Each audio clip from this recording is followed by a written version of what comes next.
Hello, everyone. Hi, Anthony. How are you, Zach? I'm okay. I'm making it.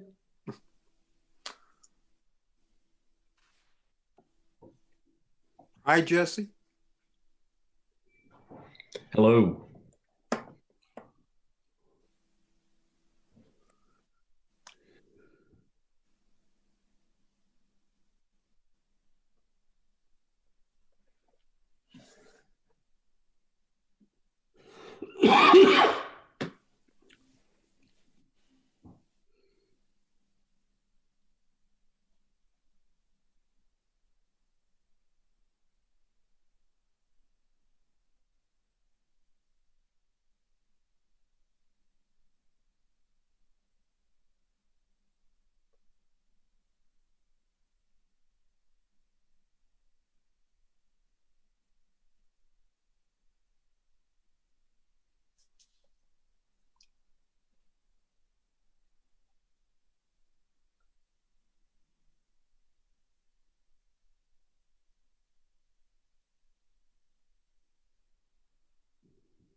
Okay, it's 7 o'clock. Let's call this meeting to order. City of North Kansas City, Missouri, regular council meeting and motion to close part of the meeting. February 2nd, 2001. Call roll. Councilmember Farr? Yes, ma'am. Councilmember DeLong? Yes. Councilmember Saper? Here. Councilmember Smith? Yes. Councilmember Tull? Yes. Councilmember Clevenger? Here. Councilmember Stewart? Councilmember Clark? Here.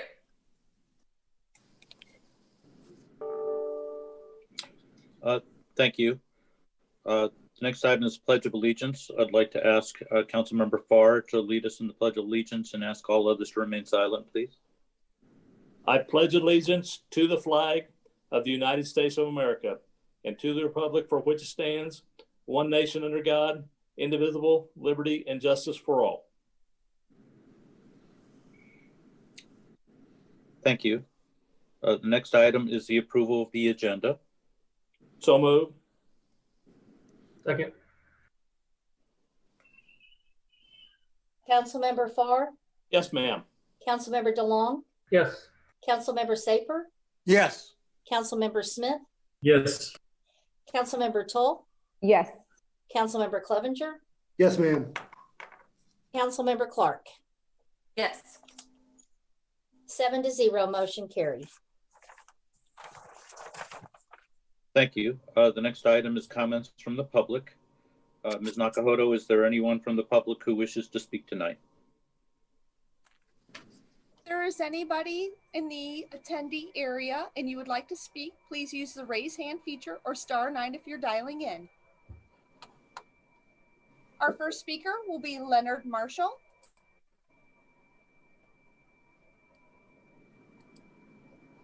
Good evening. I just am very thankful to be a participant in this meeting. I'm looking forward to getting a lot of good information about NKC, and maybe we continue to go forward as a city and a community. And thank you.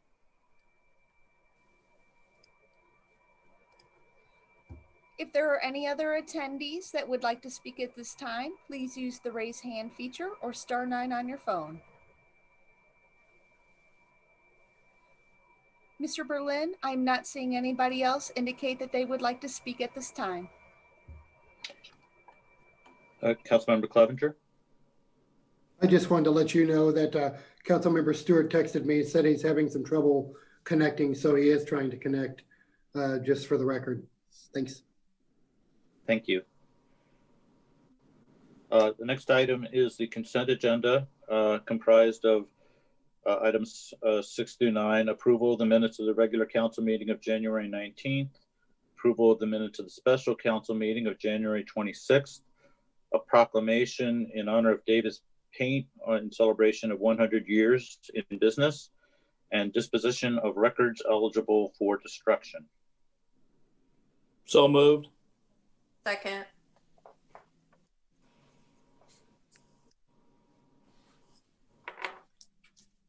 Councilmember Farr, Yes, ma'am. Councilmember DeLong, Yes. Councilmember Saper, Yes. Councilmember Smith, Yes. Councilmember Toll, Yes. Councilmember Clevenger. Yes, ma'am. I don't see Councilmember Stewart yet. Councilmember Clark. Yes. 7-0, motion carried. Item 10, proposed Chapter 100 bond issue for XL2 funding agreement, resolution number 21-006.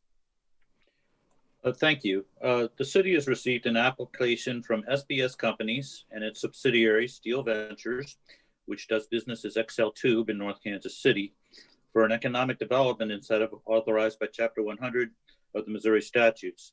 The company is starting a new business and is seeking a Chapter 100 incentive to construct a new standalone facility at 101 West 10th Avenue to produce a higher grade of specialty pipe than what it currently produces in its existing XL2 plant. In order to facilitate the development, the company is seeking an incentive under Chapter 100, specifically a real estate tax abatement of 50% for 10 years and sales tax exemption on construction materials to be used in the construction of a new building adjacent to the current XL2 facility. There are costs to the city associated with executing a Chapter 100 plan, so it is appropriate that the applicant for Chapter 100 benefits reimburse the city for these costs. So before the council tonight is a resolution authorizing the city to enter into a funding agreement with the applicant, whereby they will deposit $20,000 with the city, which the city will use to pay its costs. The approval of this funding agreement in no way obligates the city council to approve the Chapter 100. It will simply allow city staff and the developer to finalize the Chapter 100 plan for further council review and possible approval at a meeting, which we anticipate will be your next meeting, February 16th, at which time a full presentation about the project and the details of the incentives will be made by city staff and the applicant. So staff does recommend approval of the funding agreement. And at this time, I would like to call on Bill Snyder, the president and CEO of XL Tube, to provide some additional details about the application. Mr. Snyder. Thank you, Eric. First of all, I'd like to ask my teammates, Dirk Daveline and Tom Bailey, to introduce themselves briefly, please. Yes, hello. My name is Dirk Daveline. I am the CFO for the parent company, SPS Companies. Been involved at SPS since 1993. Been involved with our acquisition of XL Tube from 2003 on. Thank you. Hello, my name is Tom Bailey. I'm a resident of North Kansas City and an employee of XL Tube. I run their laboratory. Thank you. As Eric mentioned, my name is Bill Snyder. I'm the group president. I manage four companies for SPS Holdings, so that my responsibility is fairly clear, and that is to provide the holding company adequate amount of profits to each one of those businesses. I do reside in North Kansas City. I have an office at XL2. So what we try to capture is being a good steward to the community, certainly to our employees, customers, and also to our shareholders. One of my primary responsibilities, as I mentioned, is profitability. Also to grow our businesses. We've grown XL2 dramatically over the last 5 years. We have some additional growth plans for XL2 that we won't cover in this meeting. But we also have had 2 acquisitions within the tubular group that I manage. And now we're looking at starting a new business. So that's the reason why we're here tonight. And North Kansas City is certainly one of the locations that we're considering. I have a personal interest in seeing it go to North Kansas City because I simply could walk across the street and manage the business from XL2. So my preference would be here, but obviously economics come into play with it. So what you see there is a footprint of our existing facility. The blue there is XL Tube. It's basically 450 to 480,000 square feet. We did buy the property in yellow in 2016, I believe. It consisted of 2 buildings. The one on the south side, we call the white building. We basically made it into a parts room for XL Tube. And when I say a parts room, if you were to go into the building, it would look like a dedicated hardware store. We would have nuts, bolts, brooms, everything that we need to service the blue buildings across the street would be captured within the parts room. Just north of there is the proposed property that we're discussing tonight. We did have a tenant there when we initially bought the property. The tenant has since moved out. They moved out early last year. And upon further inspection of the building, it was just in disarray. It apparently used to store food there because it had a number of freezers. And with that came asbestos. And because of the condition of the building, we decided to demolish the building late last year. So that's the state that it's in at this time. I just want to give you some idea what we do at XL Tube. For those of you that haven't been down to see us, first of all, I would extend an invitation to any of you. We have a very nice welcome center at XL Tube that gives you an overview of our manufacturing process, tells you a little bit about the customers we serve and where our product winds up into application wise. And basically any infrastructure that you see around you, whether it be Chief Stadium, Royal Stadium, Kauffman Stadium, the new airport, all those structures would have XL Tube products in them. Just a couple of interesting stats. The process begins in the south side of the building as you're coming north across the bridge. When you look over to your left-hand side, you see that big yellow crane. That's where we receive our steel from our steel suppliers. And we get it all in via rail. The reason why we get it in rail is because we unload huge coils. In fact, one coil weighs the equivalent of 11 cars. So we could not put that on the highways. We have to bring everything in via rail. So we store about 20 to 25,000 tons of coil in that coil yard that you see underneath the cranes.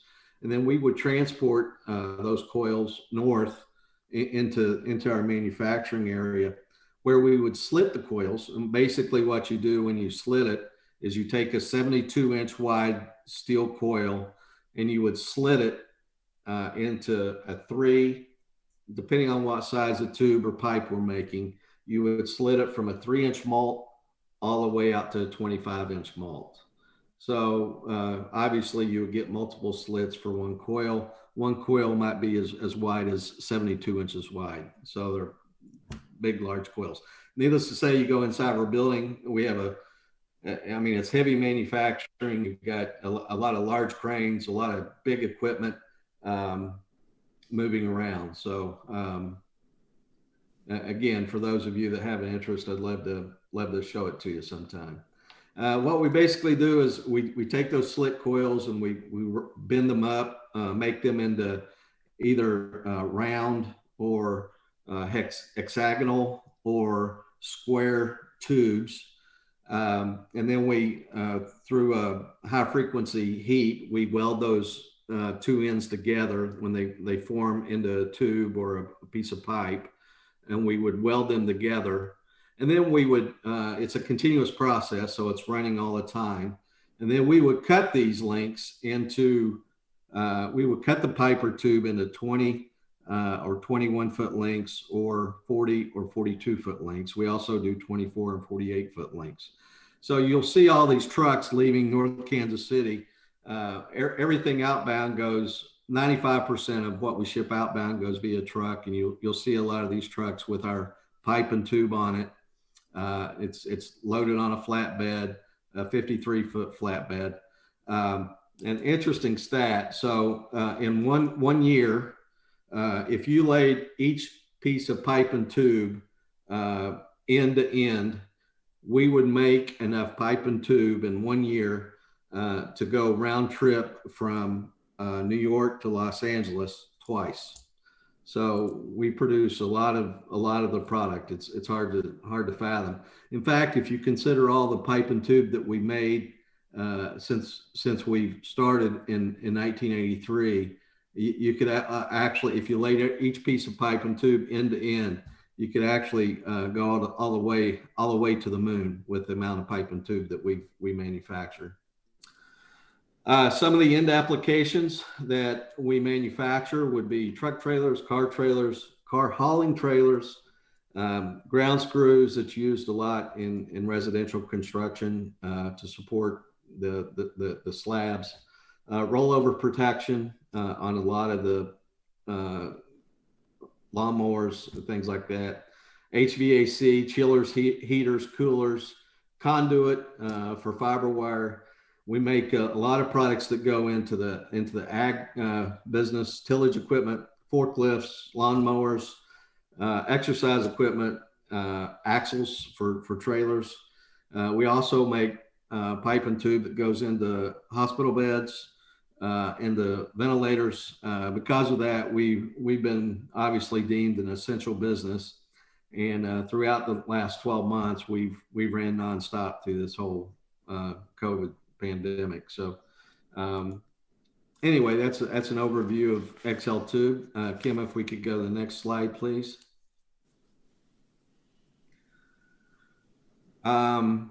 If you would go into the presentation mode, I think we have this broken out, Kim. Oh, no, go back. Maybe you don't. Okay. This just basically shows the various expansions that we've done over time. The original building, I think, was actually an AM Castle building, was bought in 1981. It was some private investors that bought the facility at that time. It was not SBS. SBS came in 2003. You see the first major expansion took place from 1993 to 2007. So SPS was an owner during that time, during the latter part of that expansion. And then you see the 2010 expansion that we did, and that's also where our present office resides, right off Burlington. And then 2014, we made another major expansion extending south. And then 2016, we made the land purchase of what I referenced, the white building, which is currently a hardware store, parts room for our XL tube. And then just north of there is the Marcon building that we recently demolished late last year. So the company was founded in 1981. We have 109 full-time employees. Something I will say, when you go into a 450,000 square foot building, and again, we run 2 shifts, so we have about 40 people in the plant at any given time. It's really hard to find anyone, and that's because we've gone through a lot of automation. To be successful in the steel business, you really have to automate your processes and drive labor. Labor is a big consideration in it. So steel industries that have done well in the United States, there hasn't been too many of them. Fortunately, we are one of them. Is one that has invested heavily through CapEx to automate the processes. Over 10% of the employees live in 64116. Mr. Bailey just mentioned that he lives a resident of North Kansas City. We paid over 6.5 million in property tax since 2007. We've SPS since we bought XL Tube, since they bought XL Tube, has invested roughly $93 million. Over 11 million in yearly compensation at the facility. So we have a lot of family sustaining jobs there. Over 35% of the workforce is minority workforce. And then you see on the X and Y graph there, just the amount of property taxes that we have paid to support the city and also the school system since 2007. Next slide, please. So I've been looking for opportunities to grow our pipe and tube business, and actually one of our customers actually decided to exit the pipe and tube business. They supply Amazon replenishment centers with the racking and conveyor systems, and they're located in downtown LA, and they really needed the square footage available that the tube mills occupied to expand so that they can make more conveyor systems and racking systems for Amazon. So they were looking to sell their tubing assets. We decided to purchase one of them. We were excited. They shared the customer base with us. And one of the reasons that we've decided to split the two businesses apart is they really serve different markets, and the markets they serve have different quality certifications that you have to apply for. I'll give you a good example. The new business that we're talking about starting, NKC Specialty, would be selling into automotive. So there's a special certification that you have to go through to get automotive certification approval. So because of the difference in the customer base, different quality certifications, different product profile, we've decided to split this apart from XL Tube, and we're actually calling it KC Specialty Tube. It does allow us to expand into higher value aluminized and surface critical applications. So if you look at XL Tube, we make a lot of structural applications. These applications would be more cosmetic sensitive, so it matters what they look like, and also corrosion resistance. So they offer some type of corrosion protection from the environment. You see our phase one estimated spend is roughly $10 million. And we're looking at, in phase one, roughly 12 to 13 employees with over $1 million in wages. And just to give you some examples, Kansas City, near and dear, is, well, used to be the Harley Davidson markets, where actually this new business would supply Harley with their exhaust systems. So we would be supplying the pipe and tube that would go into exhaust systems. Shock absorbers would be another application. Furniture tubes that would either get chrome plated. Anytime you chrome plate a steel product, the surface appearance has to be absolutely perfect. We commonly refer it to in the steel industry as jewelry quality, because literally there can't be any surface imperfection at all. Also tubes for pool heaters, motorcycle frames, ATV frames. Those are some of the applications that KC Specialty Tube would actually service. So very different from XL. Next slide, please.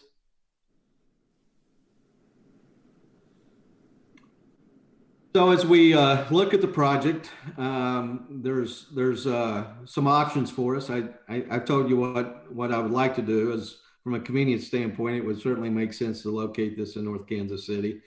But of course, I've got a responsibility to manage the P&L as effectively as I can. And wherever we put this new manufacturing facility, we're asking for some abatements, some assistance. In the first few years that we're in operation, the amount of product that will be coming off the mill will be marginal, will not be near its capacity. So from a return on invested capital, which is a popular metric that we use to gauge the performance of our various business units, would actually have a negative return on invested capital in year one and possibly break even at best at year two. And the reason that is that the customer bases that we're servicing, so we actually took this tube mill out of commission. So it will be out of commission now for anywhere from 10 to 12 months. The manufacturers that were buying tube from this tube mill before it went down, they obviously have to go somewhere else because it's not being supplied off that tube mill. So they had to go through a certification, a qualification with other vendors to bring the product on. And so there's a 12-month period here where we've been out of the marketplace. So it's going to take time to, in the automotive world, you call it a PPAP certification, where you supply parts and they evaluate, and then you get a larger trial, then you get a larger trial. But it's a 1 to 2 year process before you will be able to recertify many of these customers that the prior owner had enjoyed servicing with this tube mill. So it's going to be a lean couple of years, but we're excited about the opportunity. We feel that there's additional growth after this. And the other sites that we're looking at are that we have land available to us are some of our other sites that SPS operates facilities in these cities. New Century, just across the state line in Kansas, we have a large warehouse there. Port of Catoosa in Oklahoma, we making some major investments in the Port of Catoosa and in a different type of business, but we do have some available land there as well. And also Longview, Texas, we're throughout the Southwest. So in addition to North Kansas City, we're considering 4 other potential sites to locate the facility. Next slide, please. So the building scope is still being determined. This was actually done by our in-house engineering group. You can see in the upper right-hand corner, that's actually the mill, the tube mill that would form the product into pipe and tube. And then in the upper left-hand corner is some specialty fabrication, cut to lengths, some swedging, some different things you can do to the tube to value add to it. And the other bays are for a future tube mill expansion. But in addition, you have to store this tube whenever you manufacture it. You have to store this tube inside. You can't store it outside. So you have to have a lot of inside storage with cranes overhead. We do have two ways to load the trucks. You see that, of course, Atlantic Street runs north and south there. And then just to the north of Atlantic Street, you have 10th Avenue. And then you see that on the far left-hand side of the building, one way to load flatbeds is on the very left-hand side where you see the truck traffic going through the plant. And we really don't perceive any trouble with using 10th Avenue there. There's only one tenant, one neighbor that we have, that's Watkins Lithographics, that's to the west of us. And I don't think there's any other businesses down there. And then we do have a dock leveler in the middle of the building for covered vans. So we finished up our market analysis. We had a third-party market analysis do some work for us to make sure our intuition was correct. And it looks very, very, very favorable for us. You can see the building scope. is 115,000 square feet. I mentioned the mill was removed. We need to reestablish mill as a valuable supplier. We're going to have to go through a lot of certifications, and really that's at the crux why we need all the help we can get to support the 1 to 2 year, 3 year period that it's going to take for us to start building revenue for the manufacturing plant. Substantially new, different material substrates with much higher quality. I wouldn't say quality requirements. I would say they have different characteristics of the product that are needed. It's going to be a coated grade. Use aluminized on steel for exhaust pipes because the exhaust pipes get hot.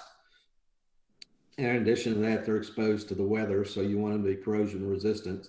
So the aluminized coating over the steel will absorb the heat, and it'll also protect it from the elements. So that's a reason why the aluminized is used over steel.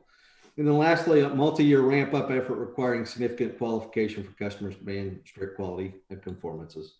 And Tom Bailey, who's on the phone, will be responsible for getting our ISO certification. Next slide, please. Today's request authorization of funding agreement to lead to tax abatement request on February 16th. We understand that's the next time we meet. We are excited to get this project going simply because we would like to limit the amount of time that this mill will be out of commission as much as possible. So, we're looking to make a decision fairly soon on where we locate the new business. We would like authorization to contact the school district. Obviously, they would get a substantial part of the proceeds and see if they have any comments they would like to add. And then the ultimate request, consistent with North Kansas City's economic development policy and meeting guidelines, attract new business opportunities to create jobs, support the local economy, and increase the city tax base. Certainly, I think we fulfill all that requirement. Attract new residents and increase home ownership rates. Again, these will be family sustaining wages. They would start with wages in excess of $50,000, approaching $60,000. And last, attract businesses of significant and sustainable public financial impact. So I think we've proven through our history of being North Kansas City that we certainly fit the bill there. What our ask is a 50% tax abatement over 10 years on approximately half the total investment. New building and heavy cranes only, not the manufacturing equipment. So that's all that I have. Dirk, do you have anything that you would like to add? I do not. Tom, do you have anything that you would like to add? I think you covered it all. If anyone has any questions, we would try to entertain those. Councilmember DeLong, Councilmember Smith, and then Councilmember Clevenger. You mentioned a few other cities. Do you have similar applications, active applications with them now? We have contacted the authorities. Two of the three are directly in authorities, and we've worked with the local authorities on that. We've had long-term leases within New Century, the Airport Authority, and the Port of Catoosa, the Port Authority. And so while we're not on the agenda for those, we've got conversations going and applications that I'm working on. The city of Longview would be a little bit of a stretch, but yet it's available and it's got a footprint to the markets that we're going to serve. Okay, and then could you tell me a little bit more about the jobs? You talk about job creation. And I'll kind of backtrack here. Certainly as you look at any sort of tax benefit like this, you're looking for what are the benefits to the community, what are the benefits to people. And one thing you mentioned was jobs and automation. Are these going to, how many jobs total? It says 9 to 13, I think, year one. That's phase one. But phase two would add another 7 to 8 jobs to that. Okay, what about the average? What are the average wages on that? The model that we used was $20 an hour. they would work 50 hours a week, so they would get 10 hours of overtime. Then we do pay, well, we haven't structured the incentive programs, but typically the XL employees get 20%, 20 to 30% of their pay is in variable pay. Yeah. Perfect. Thank you on that. And then one more. Trying to look at what you pay now in property tax. At the completion of phase one here, I think if I'm reading this right, you'll still end up maybe paying more than what you currently do on that lot. Is that correct? Or am I reading that wrong? Yes. Well, so unique to this particular property on Marcon, again, it's a number that is dependent upon if we have any kind of property on there. If we don't have property on there, it's going to stay a vacant land for foreseeable future. So the assets that we currently have that we're paying on for XL Tube, not specialty tube of KC, yeah, we're paying a number there on the chart, and that will continue. It actually goes up here in a couple of years. One of the abatements that we received back in 2012 will drop. Okay, perfect. Thank you so much for answering those. That's all I have. I might color that in just with a little bit more about XL Tube. So in order for us to continue to do the great things we do at XL Tube, we have to upgrade equipment. So we'll take a saw that's 8 years old, throw it out, and bring in a new one that's $1.5 million. Well, that's $1.5 million of more money on tax rolls. So that's how XL Tube has continued to pay property taxes greater and greater every year, because we're upgrading XL Tube.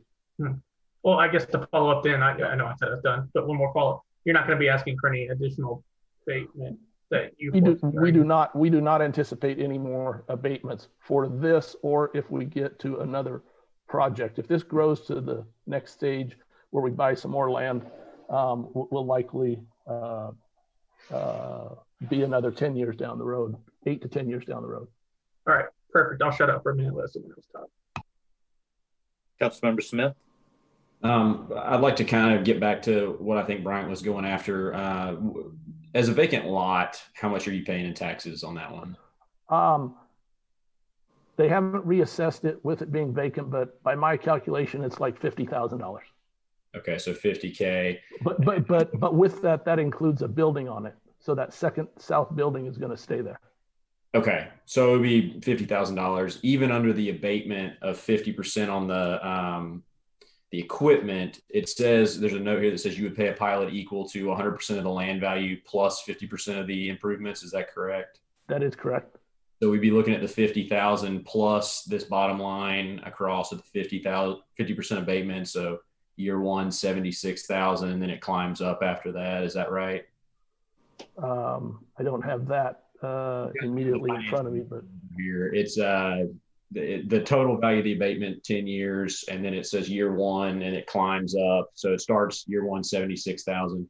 I'm just trying to clarify, is that in addition to the 50,000 that you're already paying on yes, that's separate. Even with an abatement, we're looking at an additional tax of 76,000 in year one, additional tax of 77 in year two, and on and on. Yes. So even with this abatement, we're looking at more than doubling what we're getting in taxes. That is a fair question. Yes. Okay. Thank you. That was Sorry. my question. Appreciate it. That's Member Clevenger. A lot of the questions have been answered, and Jesse hit on the point that I was going to make about the tax abatement as well, and the amount coming in. And you answered the question about the jobs. Can staff or someone kind of give us a background again, like an refresher on what kind of abatements on projects that we've given before? I'm certainly in favor of this one. It sounds like to me. You said we had one in 2012 on the expansion. Did we do any others on the 2014 or 2010? The 2012, which was the building that currently is where XL Tube's offices are, that was I believe a 60% abatement for 10. And then there was a building addition done in 2016 that lengthened the part of the building on Atlantic Street, and that was 50% for 10 years under the Chapter 100. Okay, thank you.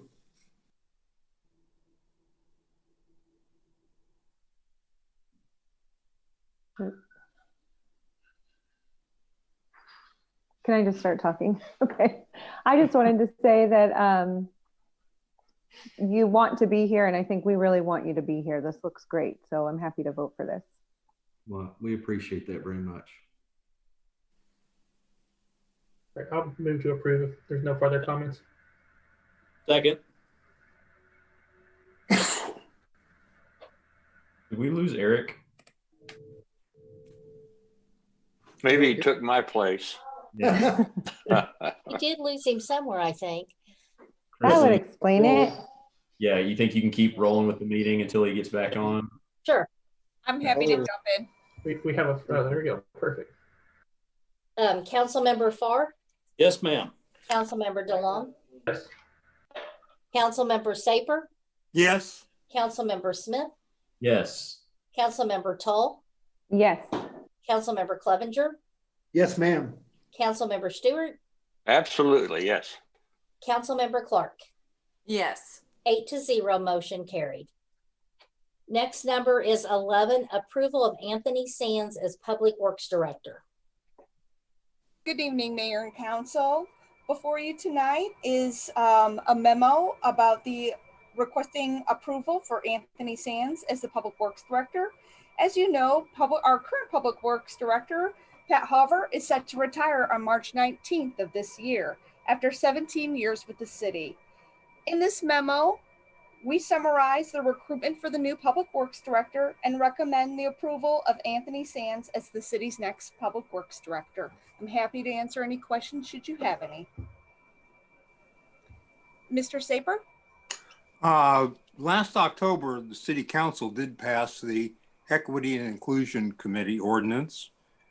And part of that preamble, the City Council recognizes responsibility of diversity, equity, and inclusion, and lies with the entire community, including elected officials, city staff, citizens, businesses, and visitors to the city. My question is, how many minority and/or women applied for this position? I would ask Casey, our HR manager. Casey, are you on this call? I'm unsure if we tabulated that particular information or if we actually collect that information as part of the hiring process. Casey, are you on the line? I am on the line. I can gather the data. I just don't have it right in front of me. Okay, I think that's actually an important bit of information that we need to actually say that we're actually serious about carrying out what we voted on last October. And we need to start including that kind of information as we go forward with a lot of various city projects. So at that point, I'm not prepared to vote on this until we get more information. Mr. Stewart? Move to approve. Second.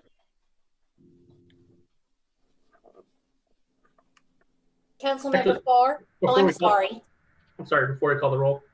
I said, I think Anthony, he's on the right path here, and this is something we discussed, and hopefully this is something the Equity and Inclusion Committee takes a look at, and we actually get into policy as well to make sure that, going forward, that this is something that's always there. Okay. That is addressed. But that's all I wanted to add. Thank you.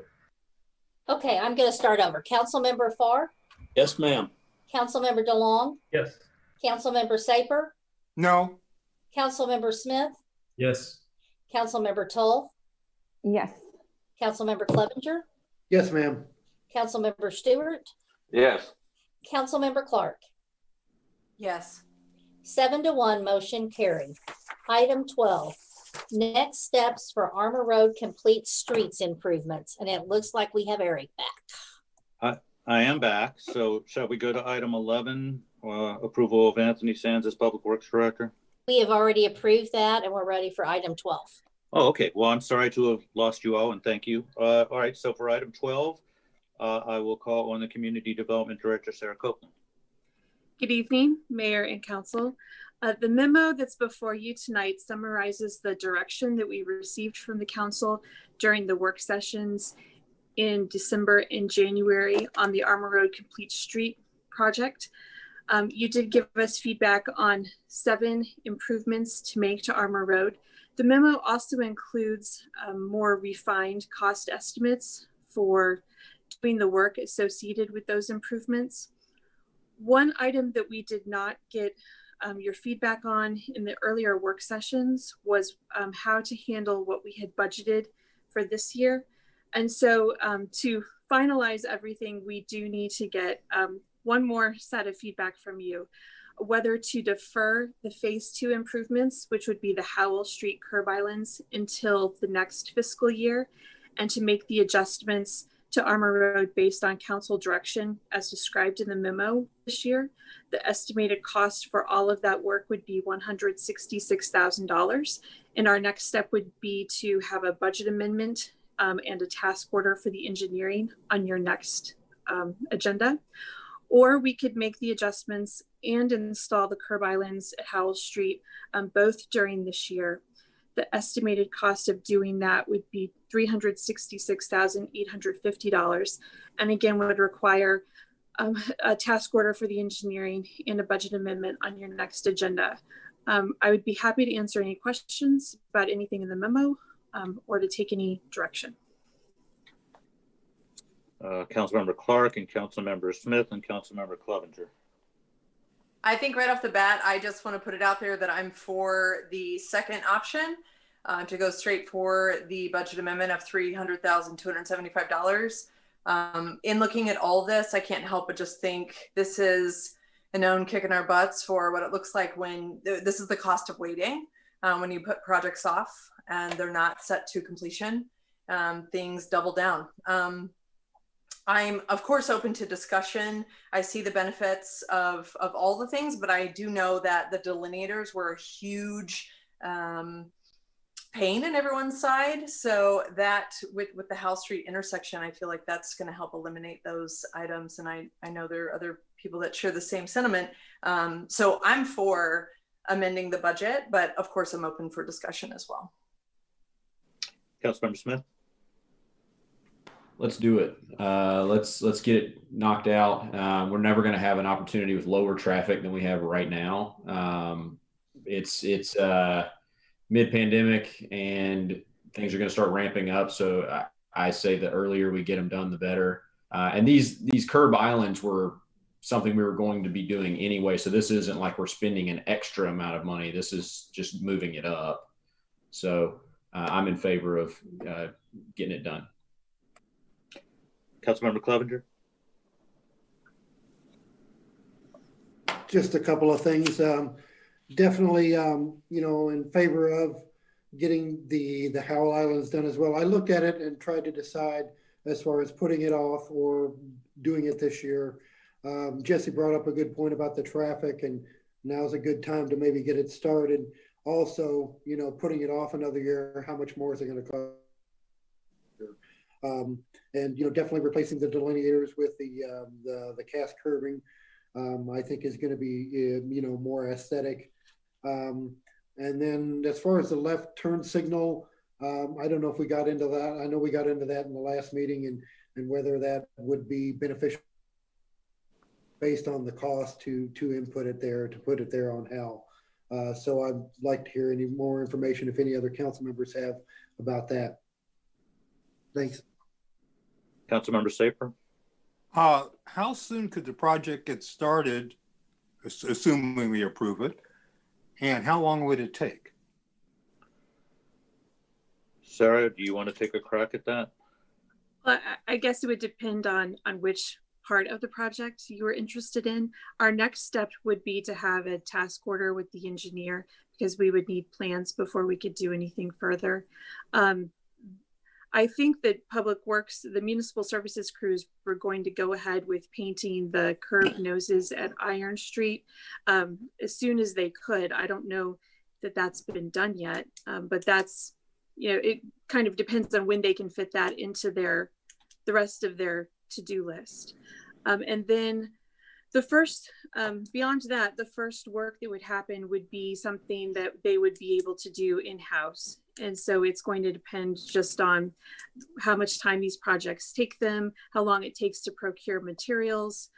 So some of it will be pretty quick, but anything that has to be bid, like the left turn signal or the right turn at Fayette, that will take longer just because of the bidding process. Thank you. Councilmember Clevenger and then Councilmember DeLong. Sorry, one other question I forgot to ask before is when you're talking about the engineering costs on, like the right turn lane in Fayette and some of the other items on Armour Road, is that built into your estimate there? Or is that on top of that? Or is that our on-call engineer? Or is that Olson? But how does that cost factor into the project? Page 2 of the memo shows the engineering costs separately for those 5 bulleted items. This is work that would be done by WSP, which has been the engineer working on the other segments of Armour Road. Councilmember And DeLong. these are, I will also add, these are, they're not to exceed costs.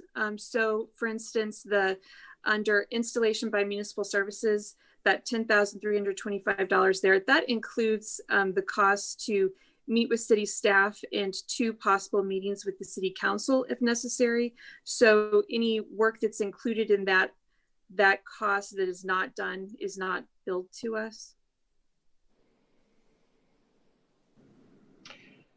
Councilmember DeLong and then Councilmember Smith. I was just going to echo what we've heard so far. I'm definitely in favor of going ahead with the adjustments as well as phase 2. Indeed, do you need some sort of motion for that, or you just? So once we've gotten a vote or consensus from council, our next step will be to bring a budget amendment in line with what you indicate to us tonight. Perfect. So that'll be the formal action. That'll, yeah. Perfect. Thank you. Councilmember Smith. Sarah, you just mentioned, budgeting in for extra time to bring the engineer to council. Do you have an idea how much it costs to bring an engineer into the council meeting? Is that a big number? Well, it's just based on their time. Okay. Couple thoughts on that. If we do bring them in, if we have them right at the very, very top of the meeting, and 2, more often than not, we don't have a lot of questions for them. It's more asking kind of you guys to tell us what they told you. So if we could save some money by not bringing them into the meetings, that seems like a pretty good use of cost savings. Just a thought.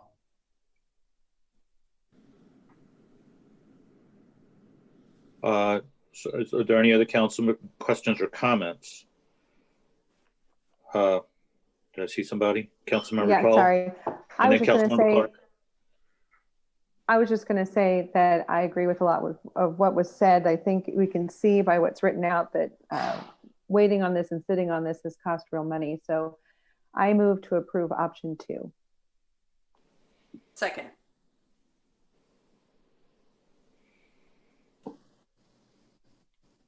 Councilmember Farr? No, ma'am. Councilmember DeLong? Yes. Councilmember Saper? Yes. Councilmember Smith? Yes. Excuse me, Councilmember Tull? Yes. Councilmember Clevenger? Yes, ma'am. Councilmember Stewart? No. And Councilmember Clark? Yes. 6-2, motion carried. Next number, item 13. Fiscal year 2021 City Hall facelift program projects. Thank you. I'd like to call on the Assistant City Administrator, Kim Nakahoto. Good evening, Mayor and Council. In your packet, we provided a detailed memo on the status of this year's City Hall facelift program. This year's projects included replacing the 2nd-story windows and coating the faux stone facade and refurbishing the dais. Unfortunately, the cost estimates staff received were much higher than originally budgeted. In our memo, we outlined 3 possible alternatives for the City Council to consider along with the staff recommendation. Staff seeks City Council guidance on how to proceed. I'm happy to answer any questions that you may have. Councilmember DeLong, Smith, Clevenger, and Clark. I'm just going to throw my 2 cents into the dais refurbishment. I don't know if this schematic showed it, but are we going to be adding some more electrical outlets that are, that we have access to up on the dais? That would be what we would wish as well, is more outlets, and to future, as much as possible, take into consider future uses, which include Perfect. Running quite a few channels for future wiring needs. Perfect. Thank you. Councilmember Smith. I want to just say I appreciate all the work that obviously went into this, but looking at $50,000 to kind of reskin the dais, I don't see the need. It's not really something that gets a ton of use. I mean, it's used by council, it's used by the court, but it's not. It's just never been an issue. Like when we were there meeting, I never saw it as a problem. For $50,000, so that's a big price tag to put a kind of a new skin on it. So I would just say, in my opinion, I think we just delay that indefinitely until there's a better time to spend that money, or we get another bid or opinion. Councilmember Clevenger. I had a couple of thoughts regarding this. First of all, had a question regarding the windows on the second story. Are we experiencing any leakage that we know of around those windows now? You said that they've deteriorated. They have deteriorated. The ones that are currently on there open in theory. They do not open, nor do we wish to open them out of fear of not being able to close them again. Mm-hmm. Again, they are at the end of their lifespan. In fact, they're beyond their lifespan, and that's why we're having rust issues. We do anticipate having weathering issues as the years roll forward. Mm-hmm. So definitely, I mean, looking at this, and I wonder if this is another project, that, if we wait on it, it's only going to increase like what we've had with Armour Road on, costs. So, I mean, I definitely think that those windows needed to be taken care of. As far as the dais, I wondered, since we're not meeting there now, is it a project that can be put off? How much more would it cost though next year if we put it off is what we don't know. But, really, I mean, I don't know if there's a way that we can add some extra electrical there on the dais, but I mean, it is something that would be nice to have updated for future uses, but do we do it now or do we do it a couple of years from now? I'm not sure, but I definitely think on the windows, and I'm open for discussion on the dais, and also the painting on the Fox stone or refurbishing that. Thank you. Councilmember Clark, and then Councilmember Tull. Yeah, my thoughts exactly. I'm in support of replacing the windows and the faux stone. I assume there's some sealing. With sealing that, it might help with energy efficiency and costs and things like that. We all know replacing windows helps. God knows it helped my house. But yeah, I was going to put it off to everyone else that has actually sat at the dais to see if, the comfort levels, what you guys felt like needed to be replaced now, to really put it out there. Cause I have no input really on that. I mean, I agree that the 50,000 seems pretty steep, and I think that was based just because you guys were guesstimating the first time. It wasn't like based off of, whoa, the estimate jumped. I think it's just, so yeah, I'm not sure if the whole weighting is as relative to this one as far as cost jumping more and more, and wondered if we could scale that into, just updating the electrical outlets or things like that versus the skinning. So it's my thoughts. Councilmember Tull, and then Councilmember DeLong. I agree that the windows are a must. I would feel, I haven't sat there either, but I would feel terrible if we decided to reskin that. And earlier we had said no to the second floor office remodel because of budget. And that's something that gets used every day. So I'd prefer if we were ready to spend more money to do it in that area, and I would pass on the upgrade unless staff said it was just really important for how you get your job done during our council meetings my preference would be to stick with the windows and the faux stone. What, Councilmember DeLong. what do we believe was bumping up the estimate on the dais so high? But was it this? Is it stone? What did I read in here? I'm just trying to figure out what exactly this, why it is so much. Originally, when we put together the budget, we guesstimated. Yeah. Some of it is to be able to access cables and make the dais a little bit easier to upgrade in future years.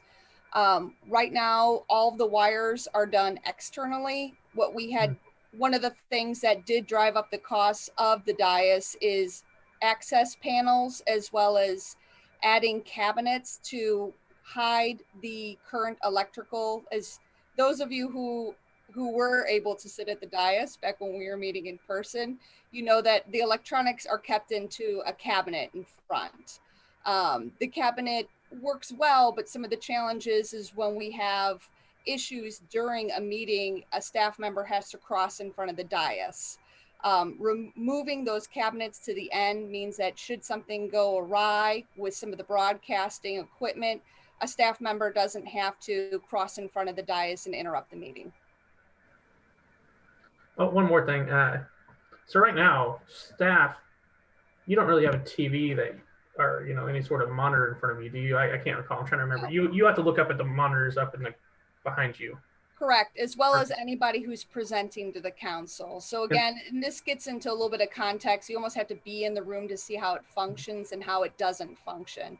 One of the challenges that we were hoping to be able to address is when somebody presents to the city council, they actually are looking up and to the left or to the right to be able to see what PowerPoint slide they are currently on, versus being able to really look at the city council and have their focus where they wish it would be, which was on the governing body. So the addition of a large screen in front of the dais would allow presenters as well as staff to be able to look forward as opposed to looking up to the left and to the right. Okay, the final question. I mean, do you think there's some sort of, I don't know, cheaper version we can get this, various ways to get this done? I mean, I'm sure there's something. I don't know what it is. I'm not a, I'm not a carpenter here. It is a very specialized item. And again, some of the challenge, as everybody knows, sometimes it's cheaper to start over again. That's not really an option here because of the safety features of the current dais. So the project cost, if we were to scrape it versus rehab it, would be much higher to incorporate the new functionality that we were hoping to achieve, as well as the safety features.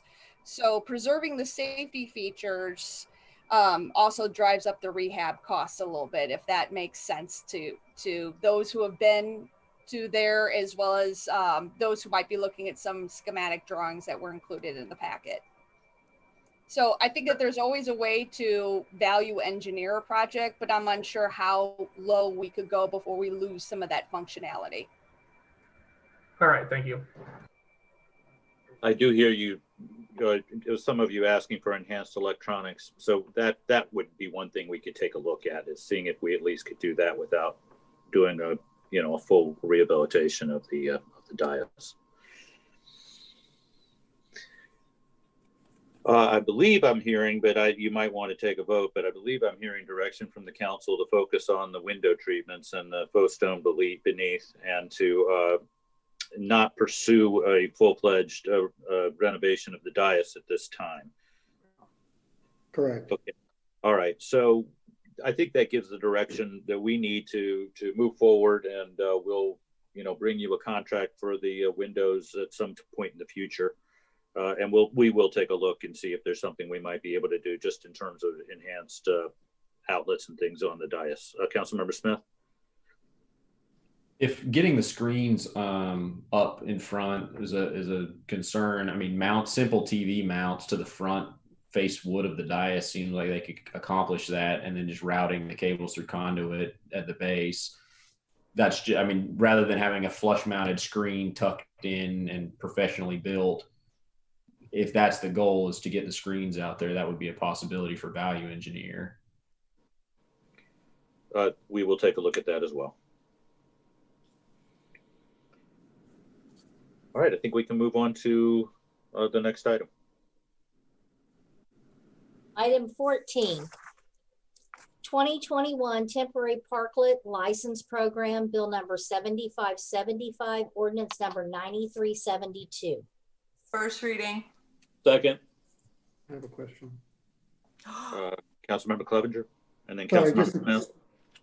Sorry, just a quick question on this. The one, I'm the one that, asked this to be brought forward, and I think this will help our businesses. Just a question on how the council feels on the end date of June 30th. I guess it's always easier to extend than to try to roll it back. So I just didn't know where we think we'd be at in June, if we're still going to have restrictions or not, or if we're okay with the June 30th. That's only my only question, and I'll defer to other council member comments. Councilmember Smith. I was actually going to look at the other end of the spectrum. So March 15th being the start date, I looked, the reason given was that the weather's at 55 degrees, low above freezing.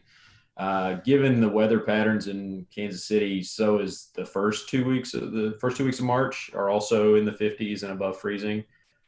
I'd like to see it March 1st. That's a Monday as well. And it would give an extra couple weeks to businesses. This really does seem to give them a shot in the arm. So I would ask for a March 1st start. Councilmember DeLong. I would agree with March 1st. And I just want to thank Councilmember Clevenger for bringing this back before us. I know it's been a big help too. I know Screen Linda and hopefully some other businesses take advantage. Thank you. Is there any other comment? Councilmember Tall. I think what Zach might have been getting to is extending it right off the bat. So March 1st to August 1st, maybe. If anybody has any objections to that, I'm not sure. That was my question, is whether we wanted to go longer out in the summer, whether, we'll be having restrictions, or what we think if the businesses will actually need that parking back. But I don't know how hard it is if you get to a point where you need the parking back and you try to roll it back. But I mean, I like the program in general as it is. So I'm good either way, but I could go to August, or I guess we could leave it in June, either way. Councilmember Smith. Zach kind of hit on my thoughts of that. It's easier to extend than it is to roll back. So I would say keep it at the June 30th date on the end, and then as it's approaching, if we see that we still need it, or restrictions haven't been lifted, then we can certainly push it out. I know there's a lot of good feelings with the council on this program.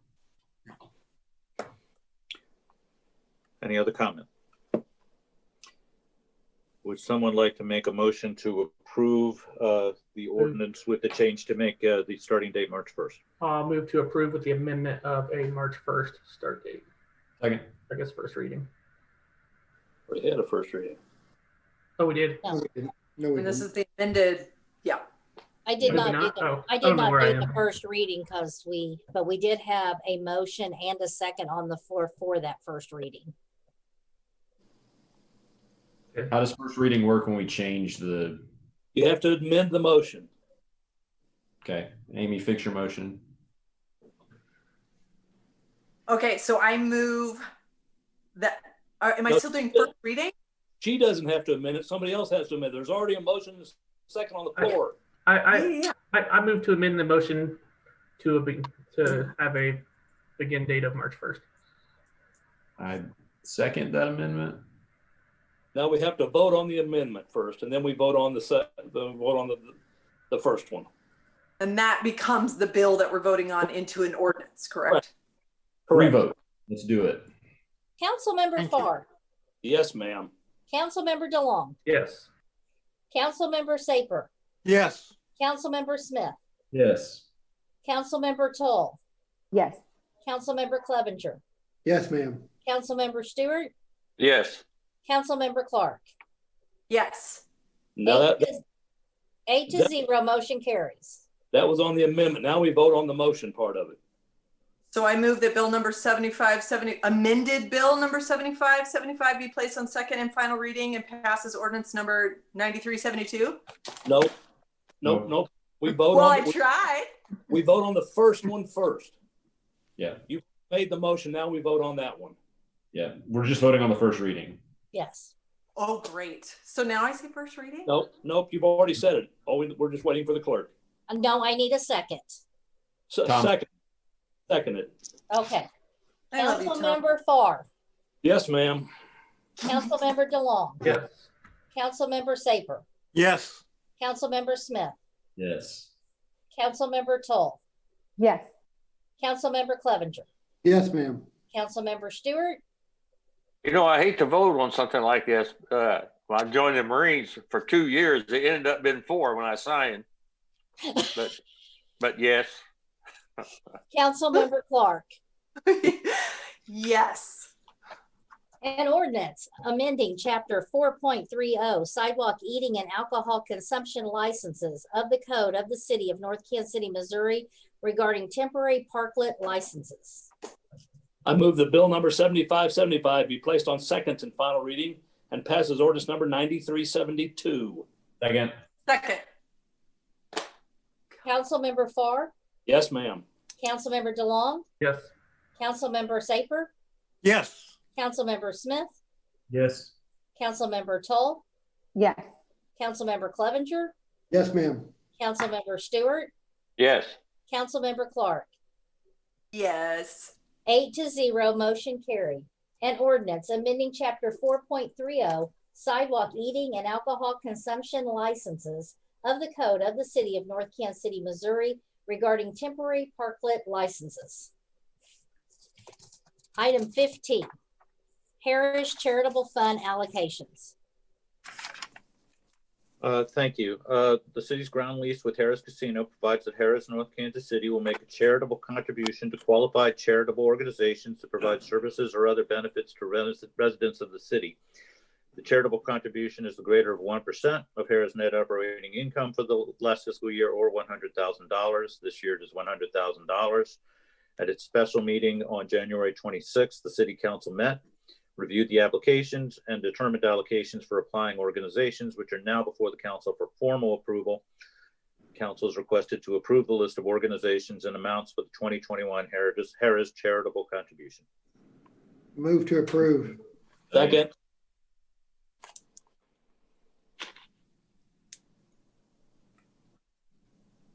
I'm sorry, I couldn't unmute. Councilmember Farr. Yes, ma'am. Councilmember DeLong. Yes. Councilmember Saper. Yes. Councilmember Smith. Yes. Councilmember Toll. Yes. Councilmember Clevenger. Yes, ma'am. Councilmember Stewart. Yes.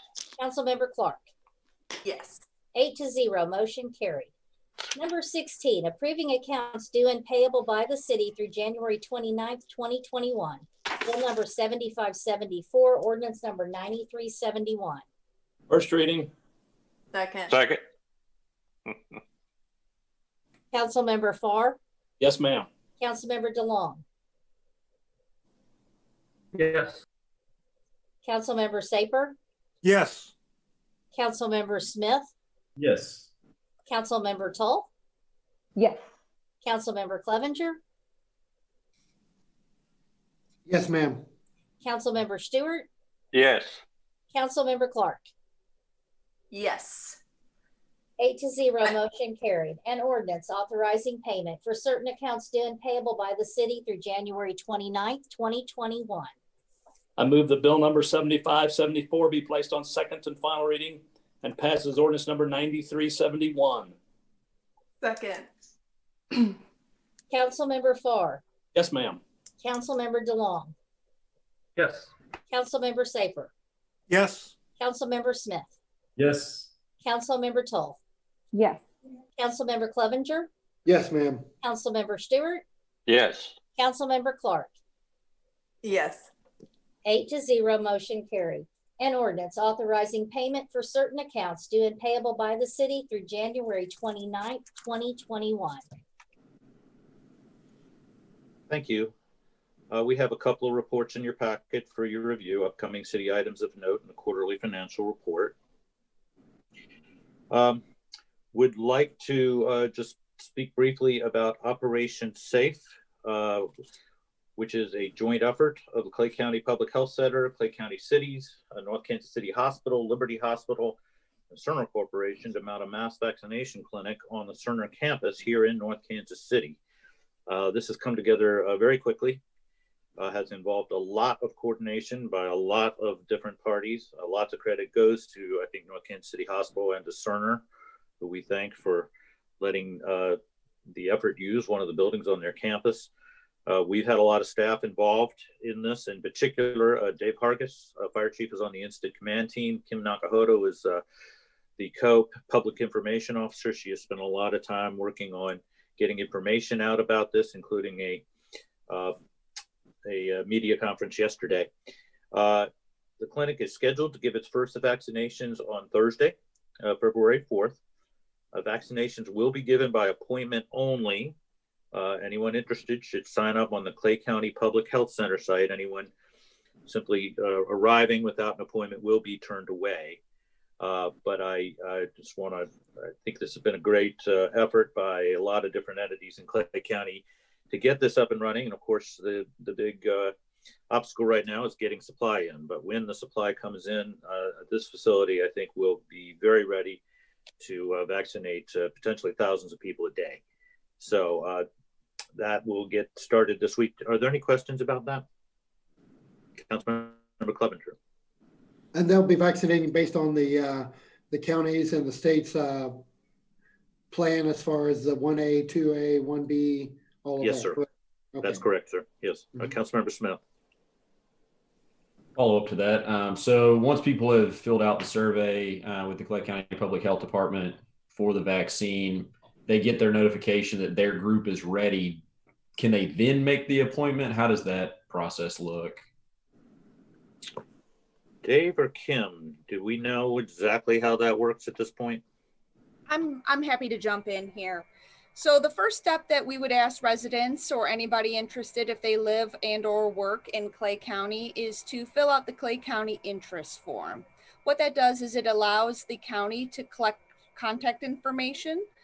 The next step would be once the candidate is able to be vaccinated, and again, those parameters are decided by the state, and we have vaccine available for them, the Clay County Health Department will reach out to set a reservation or an appointment for that particular person.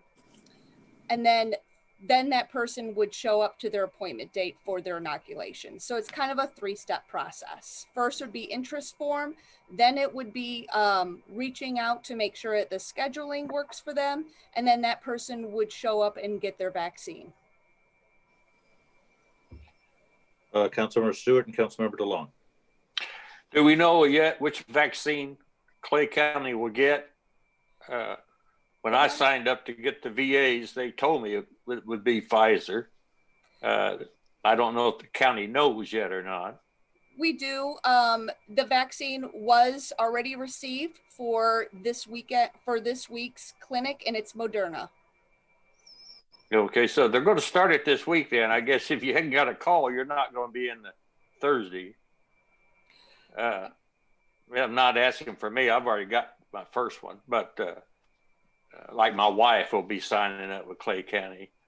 So I guess if it's Thursday, if you hadn't been notified, then you're not on the list for that early group. I said, I do believe they began the reservations already. I don't have access to who and what. There is a little bit of, we don't have access to certain things because of HIPAA. Okay, thank you. Councilmember DeLong. I just want to thank staff for their contributions so far. And I have no doubt that whatever else is needed, staff will be there to help make sure this is a smooth and efficient process as possible. So thank you guys for what you've done so far. Councilmember Tall. I will say in the interview that Eric sent out, they said they were going to contact people first in your phase and then in the order that they filled that form out, is what they had said in that interview that he sent out. I also wanted to point out somebody in my ward contacted me and we had to problem solve together. When you put your birthday in, it's day and then month and then year. It took my birthday because I put it in wrong, but I have a birthday that's under 12. So it worked for me. And my husband's is 12, so it worked for him. But hers was the 27th, and it kicked her out, and it went through with a different year and some other problems. So if it's not accepting your birthday, it asks for day and then month and then year. Any other questions or comments about that? All right. And lastly, we'd ask for some guidance from council on something that's just come up. So we have now received our first short-term conditional use permit application of the year for a 5K run walk. You may recall this was an issue just as the pandemic was beginning with one that had been scheduled. So this one, the prospective date is May 22nd. We do expect we may be getting another application shortly for another run walk, because you know the North Kansas City is a popular place for those.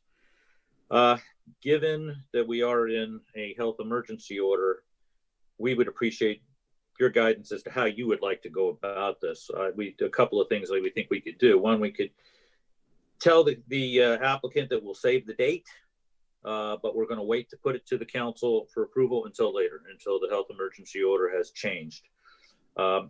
Or if you preferred, we could bring these to council now as they come in, and the council could approve them conditionally if the health emergency order allowed for it when the date comes along.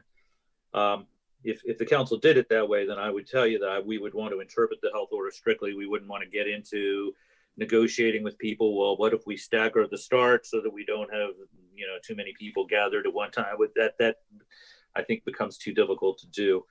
So do you have any thoughts? Would you like us to tell people we're not willing to proceed with this until the health emergency order changes, or would you like us to bring them to you now, or do you have some other way you'd like to go about it? Councilmember Smith? Yeah, I would just say it's a hard no until the order changes. I don't see any benefit in bringing crowds into town, especially ones that are going to be huffing and puffing in a large group.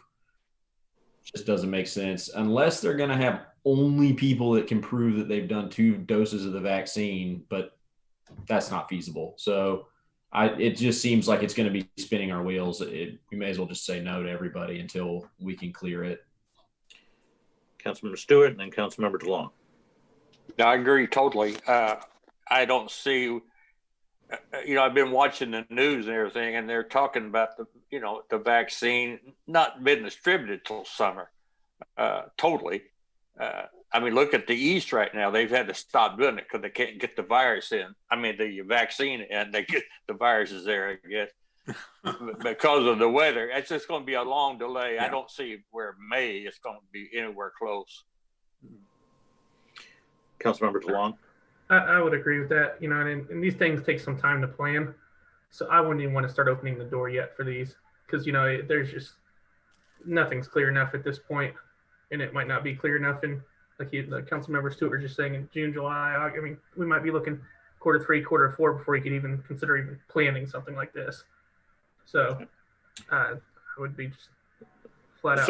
This certainly works for staff this way, the way that each of you have indicated. Any other thoughts, or we'll just go ahead and take that as your indication? All right, thank you. That concludes staff comments. We'll move on to council member comments and begin with Councilmember Farr. Thank you. It looks like we're going to have a beautiful day tomorrow, but come Sunday, like the high is supposed to be between 5 and 12 degrees. So make sure everybody checks up on their neighbors, the dogs, and everything else, because they don't need to be outside. That's all I have. Councilmember DeLong. Nothing tonight. Councilmember Saper. I'd just like to point out that the council did make a statement in October about equity and inclusion, and we don't have to wait for things to come forward from the actual committee itself before we start reconsidering some of our mindsets and some of our usual ways of doing business and how we can improve. Councilmember Smith. Tomorrow is large item pickup day.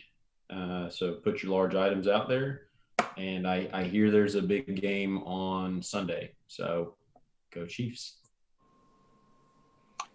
Councilmember Tull.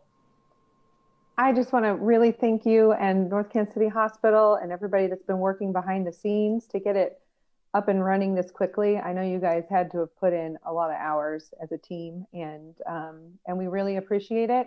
And I know that people in our ward at least reached out and they're very excited that it's coming and it's going to be here. So thank you so much. Councilmember Clevenger. Just wanted to say how excited I am about Operation Safe, and thank staff and Center and North Kansas City Hospital, all the people that collaborated on it. You know, at the last meeting, we were talking about how a site may be up in Liberty and way up north. And, you know, we got the site here centrally located. I think it'll be centrally located for a lot of people to come. So I'm really excited about that. I also want to thank Tom. I mean, you're keeping us on track. We're going to be lost without you, Tom. And yeah, go Chiefs on Sunday. Let's run it back. So other than that, that's it. Councilmember Stewart. No, nothing tonight. Thank you. Councilmember Clark. I'm going to echo Zach, go Chiefs, and also Tom, thank you for entertaining us this evening, for your patience, candor, education, and all the smiles.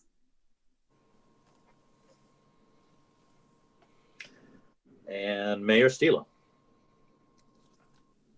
Go Chiefs. That's it. Number 20, consideration of a request to hold and recess into an executive session as requested by the city administrator to be held on this date on a personnel matter pursuant to Missouri Revised Statute section 610.0213. So moved. Second. Councilmember Farr, Yes, ma'am. Councilmember DeLong, Yes. Councilmember Saper, Yes. Councilmember Smith, Yes. Councilmember Tull, Yes. Councilmember Clevenger, Yes, ma'am. Councilmember Stewart, Yes. Councilmember Clark. Yes. 8-0, motion carried.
Kim, are you here?